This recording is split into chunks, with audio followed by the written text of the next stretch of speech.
Come on in and welcome to my YouTube channel. My name is Deborah and we are going to be talking about Ready to Love Reunion, a part 2. And right after this video, you can click on the links above my head because I'm doing a recap on Put a Ring on It. And I got a special edition of my No Romance Without Finance coming to you today, also based off of a Ready to Love a scene. So be sure to click on that video and watch that as well. But we got to get to talking about this Ready to Love reunion, a part 2. Y'all, I know y'all been in my comments and I've been telling everybody on all my videos, this really has been one of my most enjoyable seasons. Not because we found a whole lot of love, but because it was like a psychological thriller. Who knew that I would end up here? I'm telling you guys, I have made a whole 180 in this whole season. When I think about where I started, I remember in elimination number 2, actually elimination number 1, I was like, why the heck isn't Blake going home? I remember I can hear myself now talking about why isn't Blake going home?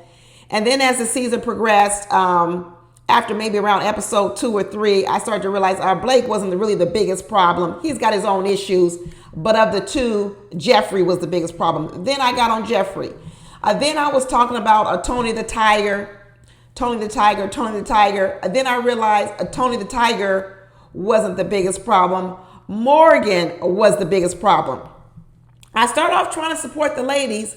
I really did start trying to support the ladies. But as time went on, I'm telling you, all the ladies became all the villains. I got scammed by a lot of women this season. I didn't get all the way scammed, but let me tell you, they played some of us. Some people out here still believe in Jeffrey. Some people still believe in Morgan, but I'm gonna have to leave y'all over there because I don't believe anything Morgan says. I don't believe anything Jeffrey says. Then we went on down the season, and then I was taking up for Natasha. We're gonna talk about her later on. Come to find out, she's a bigger mess than Tony too. Good Lord. But y'all know who the one is that got me the most. Y'all know, if y'all been watching my videos, y'all know who got me the most this season. And I'm going to have to say this, my girl, Cynthia. Good Lord. Never saw it coming. Never, ever saw it coming. And I know a lot of people up here have been saying that Cynthia never really wanted Anthony. She really wanted Andre. I'm really not all the way in that boat. Because I'm seeing about Cynthia, and we're going to really talk about it a little bit later on. I'm seeing about Cynthia is, the trap I fell into with Cynthia is one thing I always tell people. You know, if you guys watch my channel, I'm always like, don't believe your ears or watch what you see. And I didn't take my own advice when I went with Cynthia. I ate up Cynthia's words like candy. And if I really had just looked at a few other things, I would have peeped Cynthia's game out. But Cynthia got game. She got game, and she got me. She got Anthony, and she got a whole lot of other people on here. I don't know if Cynthia would have been any different with Andre. I think this is just might be who Cynthia is. But we're going to talk about that. So before we go all the way there, first I want to talk about Marcia and Tony being all hugged up, because that's the first thing I saw when the cameras came on. That's the first thing I wrote down. Marcia and Tony sure are hugged up, but she clears it up later on in the episode. She says, no, Tony the Tiger don't get no night dates. She said, no, I don't go out with Tony after dark. Good for you, Marcia. One thing about Marcia is when Marcia did her exit interview, I forget who she did it with, whether it was Crystal XO or somebody else. Marcia talks about how she is a super cautious woman out here and how it has saved her well because she hasn't fallen victim or prey to a lot of men. And one of the reasons why she doesn't want to let go of that is because it has saved her. When I did my review of her exit interview, I said that I think Marcia needs to maybe get a little bit of better balance. I think she's very good at sniffing out danger, but she might be get a little bit better. But she says she goes out to lunch with Tony, but Tony, he can't get no night dates, not after dark. She don't trust him, and she probably doesn't trust herself too. A little bit of both. So she's exercising an abundance of caution. I don't even know if I would walk up to the cage. It's kind of what Marcia is doing right now is she's not getting in the cage with Tony the Tiger like Morgan did. But she is kind of walking up to the cage, sticking her hand in the cage, trying to pet the tiger. So she may feel safe because there's a little bit of a cage in between her and the tiger. But I don't know. Tony's a professional. He might be able to pull her through the bars. I would just probably walk away altogether, Marcia. Don't even use your energy over there because I don't know. What are you looking for? A reformed Tony? What's the best that can come out of this? A reformed Tony? Do you really have that much time on your hands to reform Tony? But I guess as a friend, I don't know. I'm even the type of person where sometimes people say, well, we can be friends. What for? I need to be concentrating on what's really important in my life. It's not that I don't like you as a friend, but friends take time. Friends take energy. And if all this is going to go is to a friendship, but I really want to get to marriage and kids or whatever, it's really not that I don't like you and I don't want to be your friend. It's just that I can't spend my energy and my time in both places. So, I know a lot of people when they break up with exes, they want to always be friends with exes. I was never that girl because I was like, it's nothing, even though we didn't break up and we're mad at each other, it's just that I don't really want to divide my time between friends that really aren't going anywhere. And when I mean men, not women. Women are different, but men that aren't really going anywhere. And I'm really trying to go somewhere. So I was the woman where I was like, you know what? Let's hug it out, do whatever, good luck to you. I'm glad we're breaking up amicably, but I'm not dividing my attention and time. So I would just say Marcia, she's doing a good job at staying outside the cage, but she's still petting the tiger, coming over and feeding the tiger a little bit, bringing him treats. And if she really wants to be married, and she really wants a relationship that she can be all in, I wouldn't even give Tony lunch dates. Maybe a text. Maybe he needs to demote it to a text, but a lunch date, nah, because it ain't going nowhere. Tony, I wouldn't be the girl who would be hoping Tony is reformed. Tony dropped down in my comments last week. He growled at me. Ow. He growled at me because last week I was talking about how Tony was more than likely sleeping with Natasha and Morgan at the same time. And Tony said, let me set the record straight on you. I'm married 10 years. He says, that's wrong. So let me make my public announcement. Tony has stepped into the chat. He has corrected me and said he was absolutely, positively not sleeping with Natasha and Morgan at the same time. Now, we don't know how much time was in between, whether it was a day, an hour, or a week. But no, wait a minute. El Raymond dropped down in my comments and she said that Morgan was on an interview with someone, I can't remember who, and Morgan confirmed that she and Tony have not slept together, that they've only gone to second base. Well, I would have to ask what is second base in their book. Is Tony like Bill Clinton, like I did not have a sexual relationship with that woman? Tony may call second base what I call a home run. Who knows? So, but that's what Morgan said. Morgan called it second base. Tony said there was no overlap. So I guess we'll never know the real truth. And you know what? Do we really need to know? That's their business. But my second base more than likely is not what Morgan's second base is. And more than likely it's not what Tony's second base is. Because when he was in that kitchen talking about Morgan knows I like to eat, I don't think he was talking about no pasta. I really don't. Tony, if you're watching, drop down in my comments. When you were talking about you love to eat, tell me, Tony White, I think that's his name.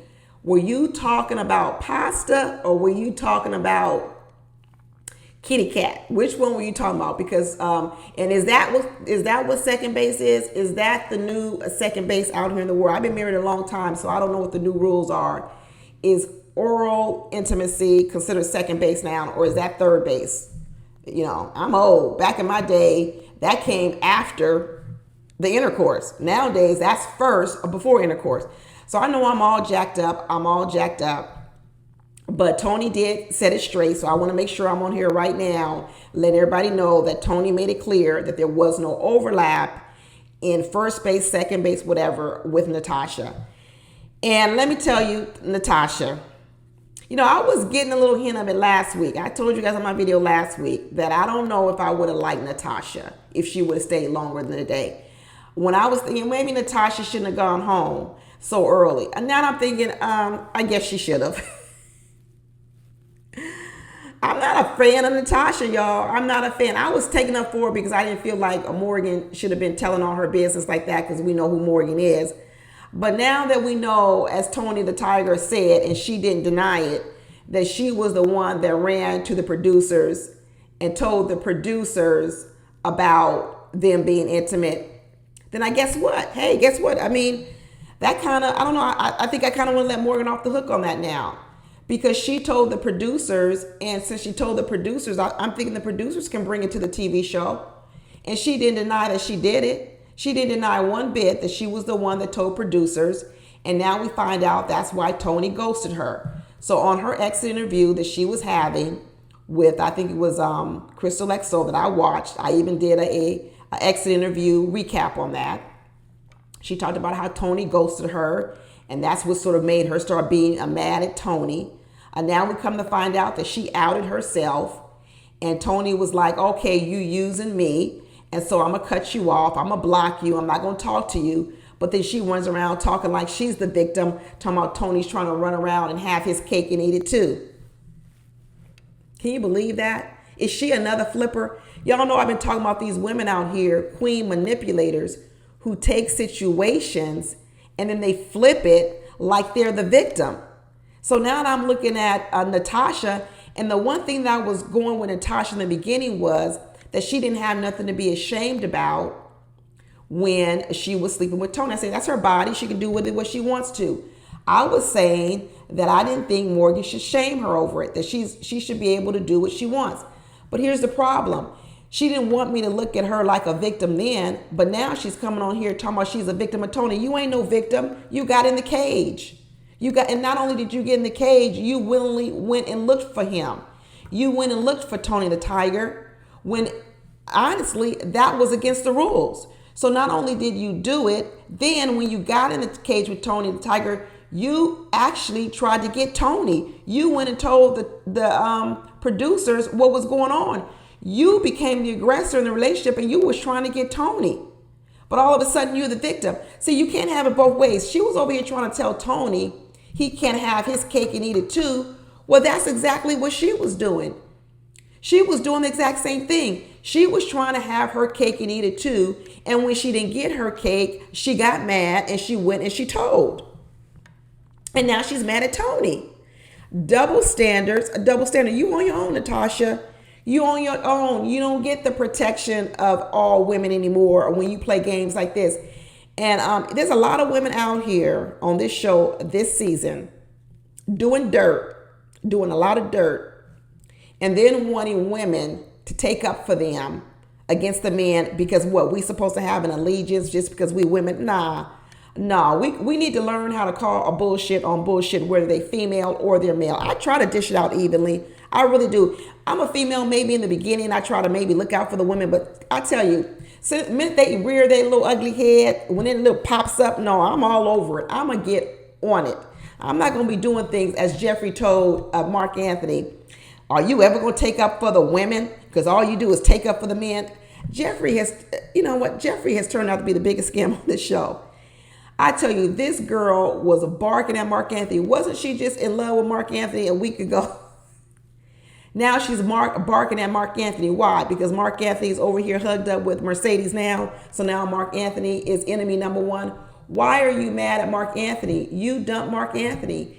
You dumped Mark Anthony for Andre. Why are you even mad at Mark Anthony? Because now he's over here happy with Mercedes, with whatever relationship they got, friends with benefits, because that's what that is. So now you mad at that. So now you barking at Mark Anthony. You know, Jeffrey confuses being blamed and taking accountability. Even this thing going on with her baby daddies and Andre, okay? She's getting confused. She says, well, I can't be blamed for when fathers don't see their kids and what black men do to babies and black men don't come along. Nobody's telling you to take 100% of the blame because there are two parents. They're a parent and you're a parent. The problem I have with Jeffrey is Jeffrey don't take no accountability. Zero. She takes zero accountability for what she does. Everything is the other person's fault. Now, when you look at how Jeffrey handles situations, how Jeffrey handles disagreements, how Jeffrey handles arguments, now she wants us to believe that when she got into an argument with her baby daddies or her ex-husbands, that somehow or another, her mouth on her that she's got didn't play a role in it. Jeffrey has a mouth on her. Did y'all see all this cussing and fussing Jeffrey was doing? Sweet biblical wife Jeffrey, sweet docile Jeffrey. Behind the scenes here, she's cussing and fussing with Morgan, cussing out Mark Anthony. I guess now we got to add Mark Anthony to the list, because I told y'all, the minute a man turns their eyes away from Jeffrey, Jeffrey cuts their throats off and she cusses them out. It has happened with every man. The minute Blake became uninterested in Jeffrey is when Jeffrey went after him. That's when she went after him. It happened with DeMario. The minute DeMario turned his attention away from her and started going over to Corvalia, she bit his head off. Okay. Now she did the same thing with Blue the scammer, another scammer this season. Soon as Blue figured out she was full of crap, she bit his head off. The only two people she wasn't biting their head off was Mark Anthony and Andre. And we see that after the show ended, now she's going after Andre. I'm not saying he don't deserve some of it. He does, because we already knew who Andre was. But now she's the one that dumped Blue, but because now she's coming here and realizing, now she's the one that dumped Mark Anthony. And now that Mark Anthony is over here hugged up with Mercedes, lovey-dovey, kissing, rubbing on each other. Now she looks over and cuts an eye on Mark Anthony and tells him to shut up. Are you ever going to take up for the women? I'm telling you, Jeffrey is like, I think she might be, I'm not going to call her a narcissist, but she definitely got narcissist traits. Jeffrey got narcissist traits. So there is no way I would believe that Jeffrey can treat all these men on this show this way, even when she ran into conflict with them. No matter how they got there, I see how Jeffrey reacts in conflict. There's no way I would believe that Jeffrey didn't pull these same tactics on these baby daddies. And what these baby daddies eventually end up doing is not talking to her. It ended the same way on this show. Look at Andre. Andre don't want to talk to Jeffrey no more. Not at all. So you was just in love, biblical daddy, and now all of a sudden that man don't even want to talk to you. Look at Mark Anthony. Mark Anthony told Jeffrey, even though we don't talk no more, they don't talk. And it's the same thing with the baby daddies. Jeffrey's the type of person is once you get to know her, you don't even want to talk to her no more. It ain't worth it. And that's what them baby daddies did, unfortunately, is they didn't want to talk to Jeffrey. So as a result, they don't talk to their kids. Jeffrey thinks that this is just about the baby daddies against the kids. This is against the baby daddies and Jeffrey. They don't want to deal with Jeffrey. That's who they don't want to deal with. Maybe when those children get to be maybe 18, maybe those children can form a relationship with their father outside of their mother. That's what happens a lot of times. What happens a lot of time is the kids have to grow up. The kids have to get to a point where they can have a relationship with the father outside of their mother, where the mother isn't lording over it or having any say-so in it. And then they can form a relationship with their parent, with their fathers, their estranged fathers, their estranged mothers, whomever. I think Jeffrey's got a son maybe about 15. Maybe when that child gets to be about 18 or 19, they can go back and start forming a relationship with their father outside of their mother. But those other ones, they're going to probably stay away until they old enough to, because Jeffrey is a disruptor. She doesn't, and that's the problem I have with Jeffrey. No one's telling Jeffrey to take all the blame. Of course, those men deserve some blame. But what she does is she takes zero accountability, and that's one of the biggest problems. That's one of the biggest problems with Jeffrey. And Miss Morgan, she's another one with zero accountability. Zero. She's another person who throws rocks, throws daggers, and hides her hand. Because this little spat she got in with Marcia on the reunion, calling her sweetheart, putting her down once again, saying you would have been a good distraction for Tony. And Marcia handled herself well. She was saying, don't call me that. I'm not a distraction. Oh, you a distraction. That's what you would have been. See, Morgan is nasty. Like I said, Morgan likes vengeance. And once again, here she was having those snide remarks to get back at Marcia, because what she's really upset about is here is Tony over here hugged up with Marcia. Here's Tony over here hugged up with Marcia, and so now she's got to get back at Marcia. Marcia's done nothing to Morgan. All Marcia did was date the same man on the show like everyone else has done. But for some reason, Morgan has a lot of vengeance for Marcia. A lot of it. Because, we know she likes vengeance. She likes revenge. She's vindictive. She likes to do that. So the only way she can get at Marcia is with doing nasty things, saying you're a distraction. And what else did she say to her? Calling her sweetheart. Another one that a relationship won't last. Another one. I tell you, Morgan and Jeffrey are good-looking women. They're always going to be able to attract men. Well, not always. They ain't going to be able to do it forever. But right now, they can still attract men. But it ain't going to take long for those men. If you think back to the very beginning, remember when Morgan said she has never been in love? That was a red flag back then. Morgan has said she has never been in love. And now we know why. Most men probably don't even stick around long enough to fall in love with Morgan, and they don't get deeply involved with Morgan, even for maybe her to fall in love or to deal with anything, because Morgan's nastiness and vindictiveness, it comes out fast. It comes out fast. It doesn't take long. She can't hold it in. She's too addicted to it, and so she can't cover it up long. So I would imagine that men pretty much figure her out pretty soon, and then it either is just going to turn. So then they try to turn it to just being a sexual relationship because they know they're not going to want anything more. Kind of like what Lyndon did. Even though she and Lyndon aren't intimate, what Lyndon figured out about Morgan is cool. She's good to hang out with. She's fun. She's my girl. I'll talk to her, but I'll never be in a relationship with her. Morgan thinks she would have been in a relationship with Tony when she was 30. No, she wouldn't have. Lyndon would never be in a relationship with Morgan. And so what Lyndon has said was she's the kind of woman that I'm not going to take advantage of her sexually, but I will be her friend because she's fun and she's cool. But there are a lot of men who would just go ahead and sleep with Morgan. And then that's when the vengeance comes, because then she strikes her revenge on them. It's best that men don't even become friends with Morgan. It's just like Tony the Tiger. Don't get too close to the cage. They lure you in thinking you can just be buddies with them and go to lunch with them or go to dinner. But in the end, they're really out there trying to devour you. Wolves in sheep's clothing. Morgan's the same way. I wouldn't tell my son to go out with Morgan. I would not tell my son, any son I had, to go out with Morgan. Not at all. She gonna eat them people alive. And another woman in this whole episode that I'm still trying to figure out that went home early was Zeke. Zeke wasn't on the show long, but she sure had a lot of clips during this reunion. Every time there was a clip, Zeke was saying something nasty. I don't know why Zeke. We know when Zeke was on the show and she was talking to Demario, I do remember the scene where Demario told her that he was an alpha male, and she said, well, I don't know how that would work out because I'm an alpha male. That's what Zeke said. Zeke said she was an alpha female. She said she was an alpha female. Like I said, I don't really know what these terms mean. Everybody had different definitions. But I'm going to go with the basic of it. I think she kind of mentioned that maybe she's a little bit strong-minded. Maybe that. Let's just go with that. Maybe she's strong-minded.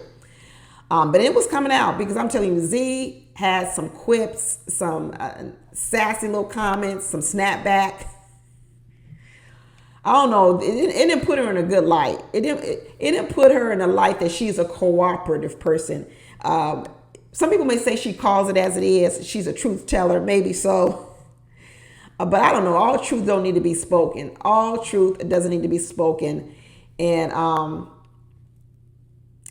don't know. In the background, Z was saying some things that I like. I wonder if Z was on the show a little longer, what my opinion would have been of her as well. I thought she, when I first saw her on the show, I thought she was like more zen. Like, remember, God, what was the young lady's name from last season? She was real zen. She had the long, they weren't dreads, but they were twists. Real nice, calm energy person. That's actually who I thought Z was this season.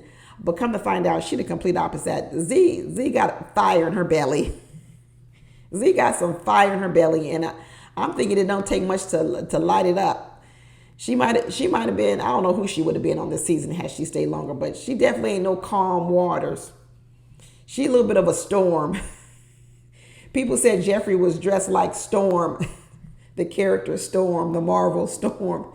But yeah, Z got a little bit of Storm, rising up in her belly. But I got to get to my girl Cynthia last but not least, because boy, oh boy, oh boy.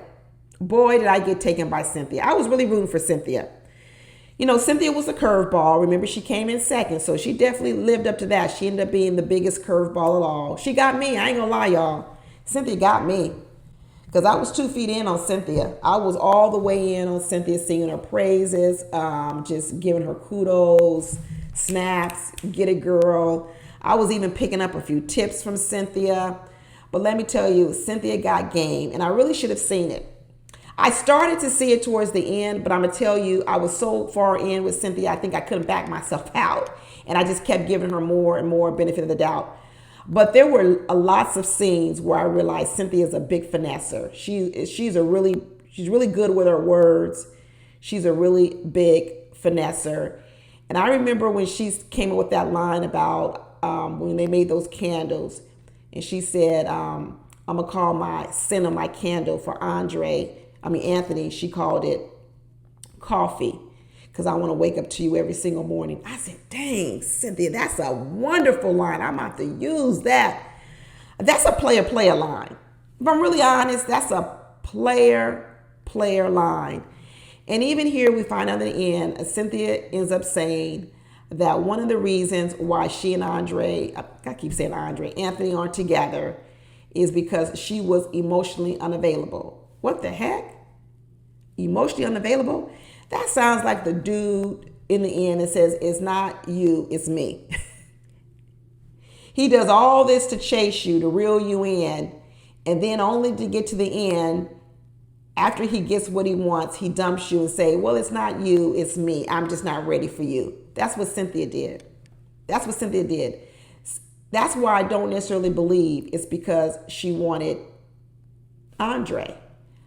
If she wanted Andre, the only reason why she might have wanted Andre is because she felt that he would have been the bigger, not prize that she wants, but prize to devour. Cynthia came on here and said to us that with tears and everything, that she no longer wants to be the strong person, that she wants to show her softer side, that she wants to love a different kind of way. And man, I fell right into the trap.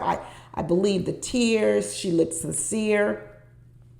She might not have had the squeaky voice like Jeffrey did, but she did a lot of things similar to paint a picture of herself that in the end, she couldn't even live up to her own picture. There were so many signs that I missed with Cynthia. I'm going to talk about some of them that I missed, but that coffee thing was one of them. The other one that was a big one for me was, remember when Andre was actually going to eliminate Cynthia at the end, and Cynthia knew that she was possibly about to get eliminated. And Cynthia went into that date with Andre, and she finessed the hell out of Andre. And I was like, dang, that's a piece of work what Cynthia just did. But I gave her a pass because what I was thinking was maybe she's just doing this so she can stay with Anthony. I gave her a pass on that behavior, but I'm telling you, she finessed the hell out of Andre to get what she wanted, and that was to make it towards the end and to be able to stay on. I gave her a pass because I felt maybe she needed to do what she needed to do to be able to stay on the show. But now we find out in the end, she done dumped Anthony as well. There's another time I remember with Cynthia that I remember it, and once again, I gave it a pass, was when she was meeting, I think it was Anthony's sisters, and I think even when she was meeting, with Andre brought a male friend, I keep missing something. Anthony brought a male friend to meet the homies or meet the friends, meet the family. Andre brought his sister and his niece. And when Cynthia walked in, one of the things she said was, ooh, there's women here. and women can see through women. And I remember thinking when she said that, I said, why would you be worried about women seeing through you? If you're coming across as genuine, why is that a concern? But now, as I look back, she was afraid because she was finessing. She was playing a game, and she was afraid that those women would peep her out then. I didn't get it. I didn't peep her out. She finessed me. But there were a lot of parts about Cynthia. So if the number one MVP is not Cynthia, it's that soothsayer, because she called all of these endings, all of them. She has even called the ending with Mercedes being the triangle, because I guarantee you that Mercedes and Mark Anthony are friends with benefits, which means there is a triangle. There's somebody else, whether with Mark Anthony or whatever, because they're pretty much clear. They're not monogamous or committed. They're good friends, all that other kind of stuff. So it is a triangle. That soothsayer predicted all of these outcomes, all of them. I mean, Cynthia had this man, Anthony, over here rubbing on them corns, them feet. I said, man, he is rubbing on them corns, right? And she told him, come a little higher. And then she told, remember she said to Anthony, you look like the man that would choke. And I'm thinking, what you talking about, Cynthia? Why would you tell that to Anthony? What, he's going to choke in the bedroom? She says, you look like a man that would choke in the bedroom. It was almost like she was kind of punking him a bit. And I was like, what? So now this goes back to, James. Her selection of James as her baby daddies, her selection of James when James was sitting there being all the way out the box when he was talking to Anthony and Andre and darn near cussing all them out. And remember, Cynthia sat there and said nothing. And it was odd, right? She didn't speak up as if it was bad behavior. It was like she didn't have a problem with it. She didn't have one problem with it. Another sign. She sat there as if she was comfortable with it. And because she had painted this picture that she and James were completely different people, but maybe they're not. Because when she sits here and talks to Anthony and all of us, she says one of the problems they ran into was when they came upon challenges, she didn't handle Anthony right. She didn't handle the situation right. She was probably being a James. She was handling it like she handled stuff with James. And I'm telling you, I fell for the finessing of Cynthia. But if I would have stuck to what I know, and that is treat people according to what they do and not what they say, I would have seen all the signs with Cynthia. But I didn't do that. I didn't even take my own advice. I listened to her. I believed her. I believed her story. And in the end, Cynthia isn't really trying to go where she says she's trying to go. What's the old saying? You can take the girl out of the hood, but you can't take the hood out the girl. Cynthia has developed a few skills to try to remove herself a little bit from that world, but her mindset, the way she's coming into relationships and the way she does, I think it's still there, y'all. I hate to say it. I hate to be here right now saying this, but all the signs point to that. All the signs point to that. And Anthony said, you know what? She even said, I'm not used to a man like Anthony. She ain't used to Anthony. She's not. Cynthia's used to the Jameses of the world. And even though she said she wants to go from there to a different type of man, nah, not at all. Not at all. This is why a lot of men don't even take chances on a girl like Cynthia. I thought this was going to be Cynthia's chance to elevate. I really thought it was. But this is why a lot of men will see Cynthia, know where she comes from, knows what she's been through, and they'll say, I don't want to take the chance on being the man that needs to elevate you because I don't know if you'll be ready for that altitude. There's a lot of people who want to elevate, but they're not ready for the altitude. And Anthony came around, and Anthony was ready to elevate Cynthia, and Cynthia wasn't ready for the altitude. Cynthia was not ready for the altitude. And I think Anthony knew it. I think Anthony really wanted to be with Mercedes initially, but Mercedes was pretty clear on that. She wasn't ready for that sort of settled down life with the kid and everything, because, Mercedes knew that she was going to be going off to pilot school, and she knew that she's better suited for a relationship with friends with benefits for right now with Mark Anthony, which is kind of sounds like what they doing, friends with benefits. She knew she wasn't ready for the seriousness that Anthony was bringing to the table.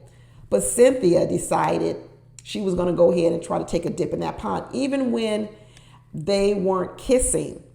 Everybody keeps thinking it was Anthony who didn't want to kiss Cynthia. I don't think that was it. I'm figuring out that it was Cynthia. When Cynthia said, we're trying not to kiss because we said we don't want to kiss until we know who's each other's person. Because what Cynthia was doing was she didn't want to give any man the impression that she was locked in with anyone. Because it's the same thing. It's the mistake that Jeffrey made when Jeffrey kissed Mark Anthony. Mark Anthony marked his territory, and that turned off a lot of men, including Demario. And when Cynthia said she didn't want to kiss Anthony, she didn't want to kiss Anthony because she didn't want any man to take that and then back off of her. Cynthia, I don't know, Cynthia might have been the biggest game on this show this season. She might have been the biggest game on the show. Have any of you ever watched this show? It was called Unusual Suspects. It's an old movie. I don't know, maybe back in the 80s or something. But that's how that movie was like the guy who you thought was the victim in the whole show. Everybody was rooting for him or whatever. Ends up being he was the biggest villain of all. And he was just different the way he did it. Everybody was out front, like the Jeffries out front. Morgan is out front. And Cynthia was low key. I think I might say that she's one of the biggest villains on this season, because let me tell you, she got me good. And let's not forget that soothsayer with Cynthia. When that soothsayer said, in the end, you are going to choose yourself. And I was even confused then, because I was thinking, why? What's Anthony going to do to her that she would have to choose herself? And in the end, that soothsayer was right. I think the only reason she didn't even get Andre is because Andre was more attracted to Jeffrey. I really believe Andre was looking for arm candy. Andre is out here in the Forbes world, hobnobbing, probably doing all kind of fancy events because he's got money. And Andre was looking for a woman that could be on his arm, an arm candy, and someone that he could lust after, he could sleep with. I think Andre knew from the beginning that Cynthia's game was way different from Jeffrey's game.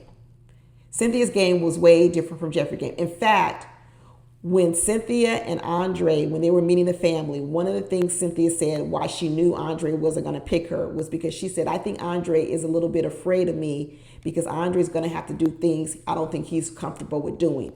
And I think what she was saying was probably, correct in a way. I thought at the time she thought that Andre was going to have to step up and be a more responsible person and all this other kind of stuff. But come to find out, I'm now starting to realize is that Andre knew that Cynthia was one of the biggest game players on the show.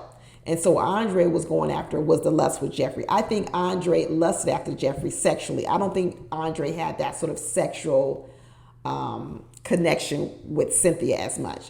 I think Jeffrey had the look that Andre likes. She could be the arm candy. She dresses the way that Andre likes. Jeffrey actually dresses very sort of not revealing, but very sexual. And I think Andre liked that. She would have fit in world. But what Andre wouldn't like about Jeffrey is that long-term taking care of three baby daddies, three kids with two baby daddies. He didn't want that.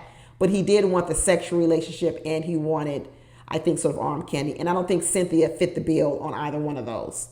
That's why I don't think he chose Cynthia, and I don't think he would have chose Cynthia. I don't think Cynthia was ever his number one. Absolutely not. And I don't even think that Cynthia necessarily would have wanted to be with Andre long term. I don't. I think she was attracted to him because he's kind of like James. Gold chains, flashy, all this other kind of stuff. I think she was attracted to that. But do I think Cynthia was really serious about really being with Andre? No, because I think it's the same thing. Would Andre would have wanted to be with Cynthia with 2 kids and a father like James? No, Cynthia knew that. Cynthia was just out here running game, trying to take down the biggest fish that she could. And at the time on the show, Andre was one of the big fish. Andre was a big fish, and that's why Cynthia wanted to take him down. I do. I think she went after the big fish. And it turned out that low key, Anthony is a big fish because Anthony had a lot of women that liked him. So if you think back to who Cynthia put her eyes upon, she put her eyes on the 2 men that had the most women who wanted them, which was Andre had several women that wanted to go out with him. And then you had Anthony had several women. And those are the 2 men that Cynthia actually went after. She went after the high prize men because Anthony was a man that a lot of women would have wanted to even be with. I'm telling you, I think she gets the biggest prize of all. And you know what? I think she got a little help. I think she got a little help from the editors because I remember another scene with Cynthia where it was the first time I saw her throw a little shade at Jeffrey. It was, well, it wasn't a little shade, it was a lot of shade. We saw the shade when she was meeting with Andre and Andre was going to eliminate with her. And she told Andre with full chest bravado, I got the best choices, but I don't think you got the best choices. Do you remember when Cynthia said that with her chest? I gave her a pass then too, because you know what, it was right. I don't think Jeffrey is a prize, but the bravado that Cynthia said it with, I got the best choices. That's what she said. I got the best choices because I'm picking between you and I'm picking between you and Anthony, but you don't have the best choices. And she says, I don't even understand how you confused, how you could pick Jeffrey over me, how you don't see I'm a bigger and better catch than Jeffrey. I'm telling you, Cynthia was low key, and she really wasn't even low key. I just missed it. But if you really paid attention to all these little moments and you put them all together, we could have seen it. Some of you picked up on it, I'm sure. Some people probably out there picked up on it from day 1, day 2, whatever. But I'm going to tell you, she got me, y'all. She got me. And she even continued to the very end. She said she's going to go back. She's going to work on herself because she wants to become the best woman for Anthony. Girl, get out of here. The game is over. You can come out of character. You can come out of character and go on back to your real life because the game is over. There ain't going to be no way you're going to get with Anthony. No way at all. Because like I said, the life that Anthony lives up here, she ain't ready for that altitude. She is not ready for that altitude at all. But I got to tell you, I enjoyed the season. I don't care how much I got scammed by Cynthia, how much I got duped, how much I got played by Cynthia. I enjoyed the season. It was a roller coaster. It was a psychological thriller. In the end, the only people I ended up liking in the end was, be honest with you, was Sue Ann. I respect Blake. Who else? Marcia. I still like Marcia. I still like Mercedes. Mercedes ended up being her truth. I was like the fact that Mercedes says, I don't want to be with you, or Mark Anthony, but we can be friends with benefits. I'm good with that. Other than that, I mean, boy, I've been gone, like I said, a 180, gone from liking you to not liking you to whatever else. But anyway, what a great season. Be sure to watch my other videos. Put a ring on it here, and also the link to the No Romance Without Finance with, I'm going to be going over a Corvaya thing. Be sure to watch that. Talk to y'all later. Bye.